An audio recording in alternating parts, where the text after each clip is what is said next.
네, 청와대는 담담하게 탄핵안 표결 상황을 지켜본다는 입장입니다. 표결 결과를 예단할 수 없는 상황에서 모든 가능성을 열어두고 대비책을 강구하고 있는 것으로 전해졌습니다. 청와대로 가보겠습니다. 김웅래 기자. 네, 청와대 춘추관입니다. 네, 오늘 오후 박 대통령에 대한 탄핵 소추안이 표결에 붙여지는데요. 청와대 분위기는 어떻습니까? 네, 정치권 동향을 살피느라 분주하게 움직였던 청와대는 이제 담담하게 표결 상황을 지켜본다는 입장입니다.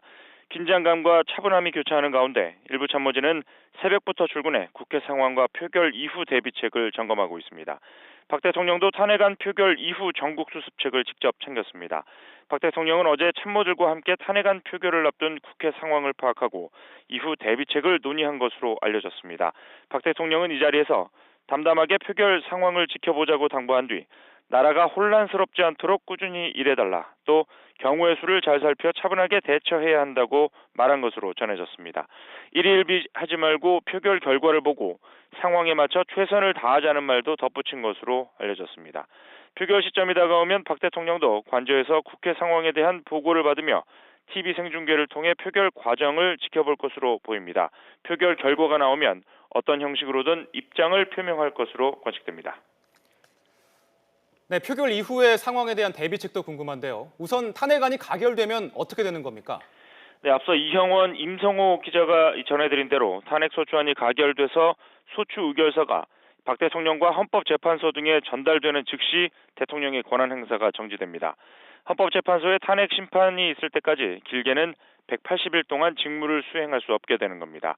이 헌법에 따라서 국무총리가 권한을 대행하게 되는데요. 청와대는 국정표류와 이로 인한 혼란을 막기 위해 국무총리실과 긴밀하게 접촉하면서 권한 대행 체제를 준비해온 것으로 알려졌습니다. 권한 대행 체제로 전환되면 대통령 비서실도 총리의 지시를 받게 됩니다. 정부 조직의 설치 근거와 이유를 명시한 정부조직법상 비서실은 대통령 개인이 아닌 대통령의 직무를 보좌하게 돼 있기 때문입니다. 다만 직무가 정지된다고 해서 대통령의 신분도 보장받지 못하는 건 아닙니다. 탄핵 심판 결과가 나올 때까지 박 대통령은 의전과 경호를 받고 청와대 관저를 계속 사용할 수 있으며 업무 추진비 성격의 급여를 제외한 월급도 받게 됩니다. 네, 만약에 부결이 되면 박 대통령의 거취는 어떻게 되는 거죠? 네, 탄핵안이 부결되면 박 대통령은 당연히 대통령으로서의 모든 권한을 유지하게 됩니다. 법적 절차를 통해 사실상 대통령의 지위를 다시 인정받게 되는 셈인데요. 박 대통령 입장에서는 정치적인 출구를 모색하는 길이 될 수 있겠지만 거취 문제를 둘러싼 혼란은 더욱 극심해질 수 있습니다.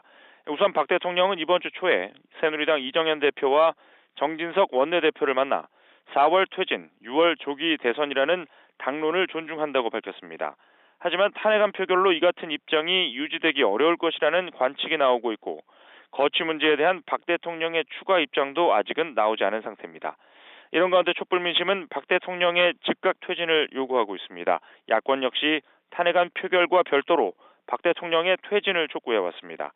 때문에 탄핵안이 부결된 뒤 박 대통령이 거취에 대한 뚜렷한 입장을 내놓지 않거나 정치권의 논의가 교착 상태를 보이면 전국 혼란은 더욱 가중될 가능성이 높습니다.